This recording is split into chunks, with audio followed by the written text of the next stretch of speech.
ফ্রান্সের বিজ্ঞানীরা বলছে যে আমরা যখন বড়ই পাতা শুধু বড়ই পাতা দিয়ে গবেষণা করেছি তেমন কোনো ফলাফল পাই নাই, আশ্চর্যজনক কোনো ফলাফল আমরা পাই নাই। কিন্তু যখন মুসলমানের তরিকায় আমরা গবেষণা শুরু করেছি তখন আমরা এখান থেকে আশ্চর্যজনক একটি রেজাল্ট আমরা পেয়ে গিয়েছি। যেরকম সুবহানাল্লাহ। গীতারানী ডাক দিয়ে বলছে, তারা শোনেন, আমি কেন কালেমা পড়ে মুসলমান হয়েছি? আমার মা যখন দুনিয়া থেকে বিদায় নিয়ে চলে গেল, আমার মাকে শ্মশান ঘাটে নিয়ে যাওয়া হলো পুরানোর জন্য। আপনাদের এলাকায় হিন্দু আছে? তাহলে তো আপনারা ভালো বুঝবেন, হিন্দুরা মারা গেলে শ্মশানে নিয়ে যাওয়া হয় পোড়ানোর জন্য। উনি বলছে আমার মাকে পোড়ানোর জন্য যখন শ্মশানে নিয়ে যাওয়া হয়েছে, আমি কোনোদিন কোনো মানুষকে পোড়ানো দেখি নাই। শুনে শুনেই ভয় পাইতাম যে তাজা দেহ কিভাবে পোড়ানো হয়। আমার মা যখন চলে গিয়েছে, আমাকে নিয়ে যাওয়া হয়েছে আমার মায়ের সঙ্গে। আমি গিয়ে দেখি আমার মাকে খড়ির উপরে শোয়ানো হয়েছে। আমার মায়ের নিচে খড়ি, আমার মায়ের উপরে খড়ি। আমার মায়ের সুন্দর মুখখানা শুধু বের করে রাখা হয়েছে। আমি আমার মায়ের মুখের দিকে তাকিয়ে চক্ষু দিয়ে দর দর করে পানি ফেলতেছি। আরে আমার মা চিরদিনের মতো আমাকে এতিম করে চলে গেল, আর কোনোদিন মাকে মা বলে ডাকতে পারবো না। আমি যখন এই সমস্ত চিন্তা চেতনা করে বহু স্মৃতিগুলো মনে করে করে যখন কাঁদতেছিলাম, আমি লক্ষ্য করে তাকিয়ে দেখি আমার একজন ঠাকুর এসে আমার হাতে আগুন দিয়ে ডাক দিয়ে দেয়, মা এই আগুনটা তুমি হাতে নাও, আর এই আগুন দিয়ে তুমি তোমার মায়ের মুখটা পোড়ায় দাও। উনি বলছে, চাচাজি আমাকে কখনোই কথাটা বলবেন না। আমার চাচা যখন, আমার ঠাকুর যখন আমাকে আমার মায়ের মুখটা পুরায় দিতে বলেছে, আমার ভিতরে এতটা কষ্ট পেয়েছি, আমি ডাক দিয়ে বললাম, চাচা এটা আমার পক্ষে কখনোই সম্ভব হবে না।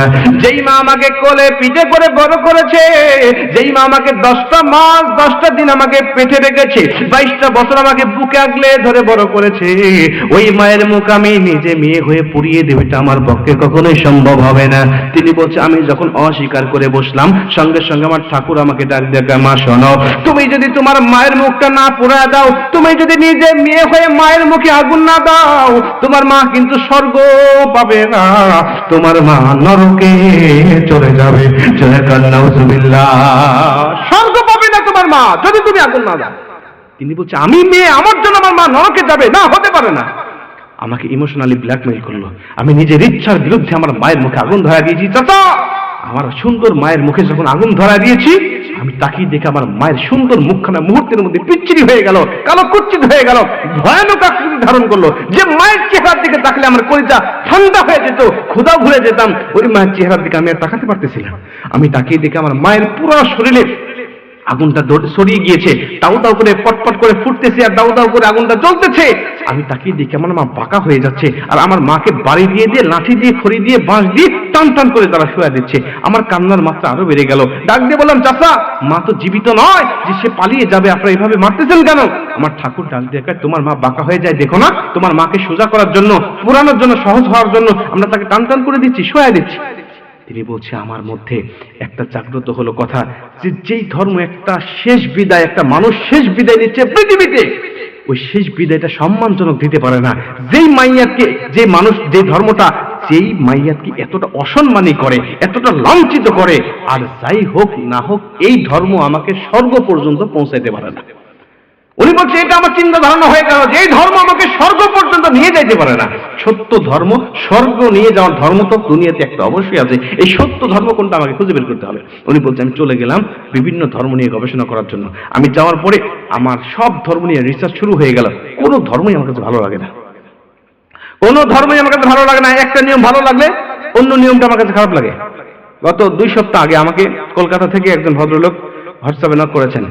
উনি বলছে, হুজুর, আমি প্রথমে হিন্দু ছিলাম, পরে আমি গবেষণা করতে করতে খ্রিস্টান ধর্ম গ্রহণ করলাম।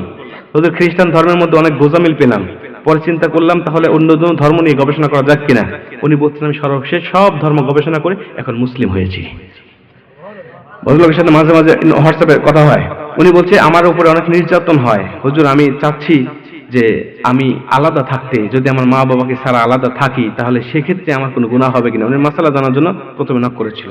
তো এভাবে বিভিন্ন মানুষরা বিভিন্ন ধর্ম নিয়ে গবেষণা করে করে সর্বশেষ ইসলাম ধর্মের কাছে আসতেছে। মেয়েটি গীতারানী বলছে, আমি আমার মুসলিম বান্ধবীর কাছে চলে গেলাম, বান্ধবীকে ডাকতে বললাম, বান্ধবী বলো তোমার ধর্ম সম্বন্ধে, আমি জানতে চাই তোমার ধর্ম কেমন। আমার মুসলিম বান্ধবী আমাকে বসালেন, বলছেন, কোন নিয়ম, কোন মুসলিম ধর্মের কোন নিয়ম জানতে চাও বলো।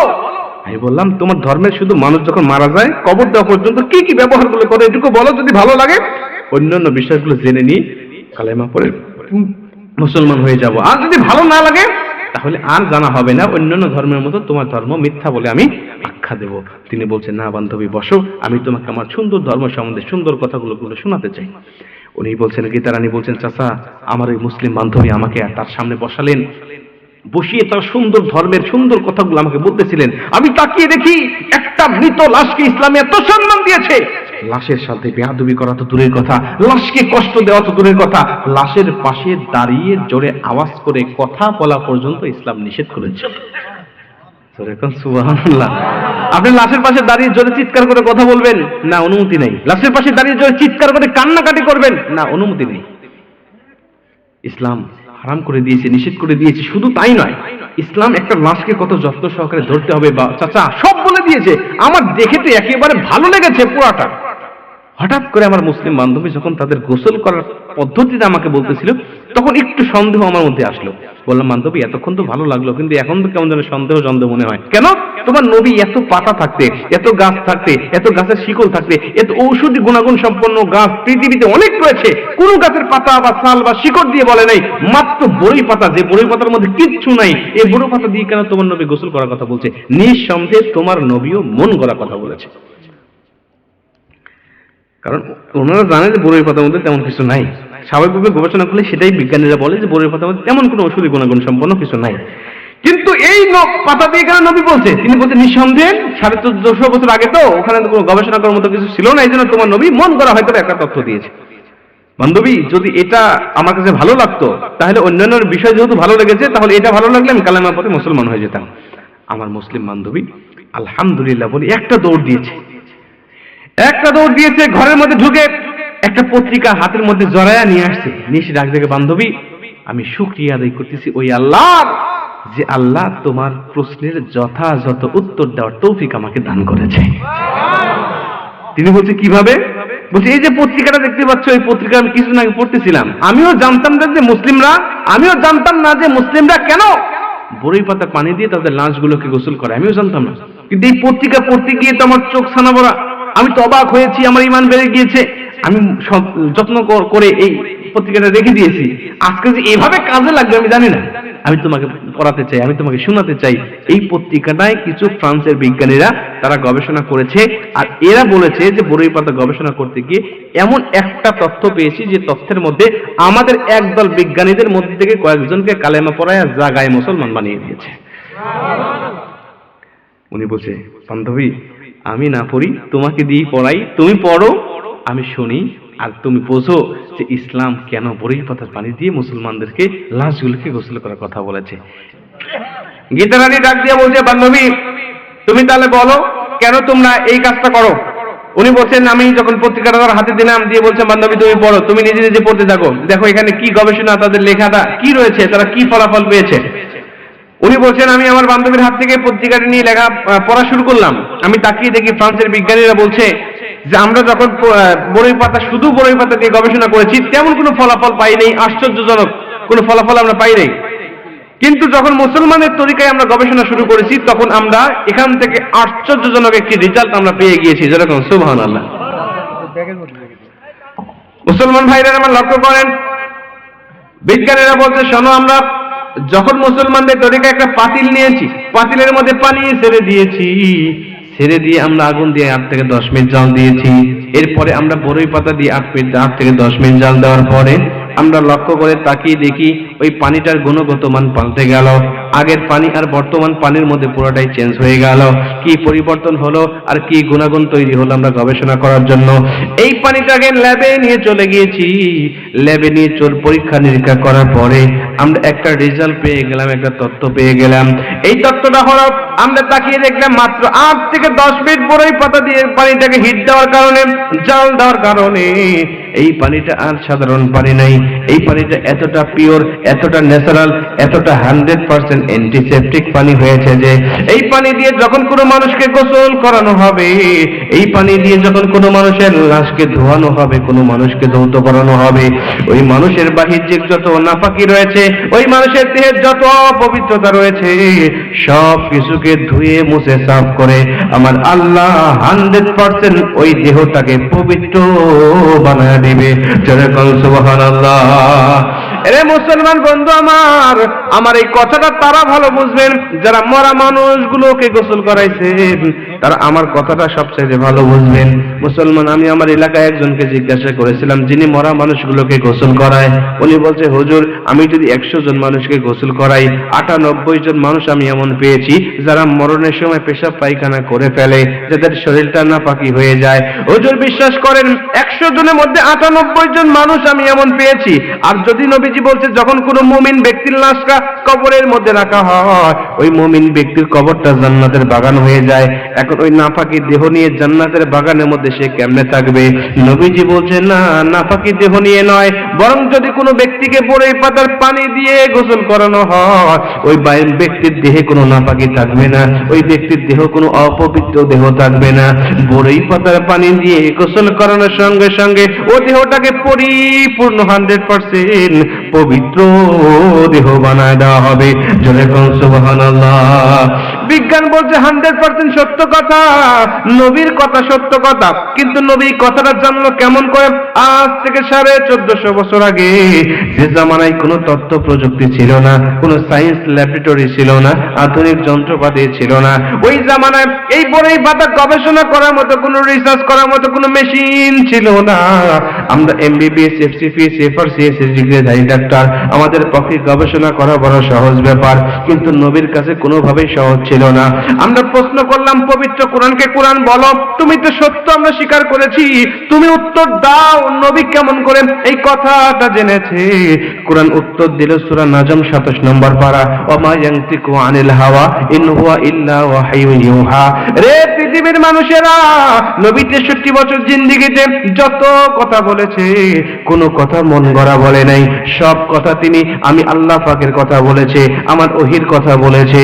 আমার ওহির কথার বাহিরে আমার নবী বানিয়ে বানিয়ে তার জীবদ্দশায় একটা কথাও বানিয়ে বানিয়ে বলে নাই। জোরে কোন সুবহানাল্লাহ। বিজ্ঞান বলছে ওহির কথা যদি নবীর কথা হয়, আল্লাহর কথাই যদি নবীর কথা হয়, তাহলে আল্লাহ নিঃসন্দেহে নবী আল্লাহর যে ধর্ম, নবী সে ধর্মই প্রচার করেছে। অতএব আল্লাহর ধর্ম আর নবীর ধর্মের মধ্যে কোনো পার্থক্য নাই। ওমা ইয়ানতিকু আনিল হাওয়া ইন হুয়া ইল্লা ওয়াহয়ুন ইউহা। আল্লাহর কথাই তো নবী প্রচার করে, অতএব আল্লাহর ধর্মই নবী প্রচার করেছে। অতএব নবীর ধর্ম সত্য ধর্ম, বাপ দাদার ধর্ম ছেড়ে দিলাম আর আমি কালেমা পড়ে মুসলমান হয়ে গেলাম। এভাবে ওই জামানা থেকে, ওই সময় থেকে আজও পর্যন্ত এই রেজাল্ট যারা জেনেছে, আজও পর্যন্ত তারা ইসলামের ছায়াতলে আসতেছে। জোরে কোন সুবহানাল্লাহ। মুসলমান অনেকেই দেখেছেন, যারা ইউটিউবে আমার আলোচনা শুনেছেন, গত বছর আমার হাতে 2 জন হিন্দু কালেমা পড়ে মঞ্চে মুসলমান হয়েছেন। তার মধ্যে 30 অক্টোবরে নেত্রকোনা জেলার কলমাকান্দা থানায় একজন যুবক কালেমা পড়ে মুসলমান হলেন। ওনার নাম ছিল জয়চন্দ্রশীল। মঞ্চে উঠে ডাক দেওয়া বলছে, হুজুর আমি আপনার আলোচনা ইউটিউবে শুনেছি, আপনার বিজ্ঞান ভিত্তিক যুক্তি দিয়ে আমি বুঝেছি ইসলাম ধর্ম পৃথিবীর জমিনে একমাত্র সত্য ধর্ম। আমি নিয়ত করেছি কালেমা পড়ে মুসলমান হব, হুজুর আমাকে মুসলমান বানায় দেন। আমি ওনাকে মুসলমান বানায় দিলাম। বলছে হুজুর আমার নাম জয়চন্দ্রশীল, আমাকে একটা নাম দেন, সুন্দর নাম। আমি বললাম ঠিক আছে, নাম হলো আব্দুর রহমান। উনি সন্তুষ্ট হলেন। আব্দুর রহমান উনি এফিডেভিট করলেন পরের দিনই ওই নেত্রকোনা কলমাকান্দা থানায়। উনি মুসলমানি করানো হলো। উনি কালেমা পড়ে মুসলমান হয়ে যাওয়ার পরে ইসলাম ধর্ম পালন করা শুরু করলো। মাঝে মাঝে ফোন দিয়ে কথা বলে। 2 বছর পার হয়ে গিয়েছে।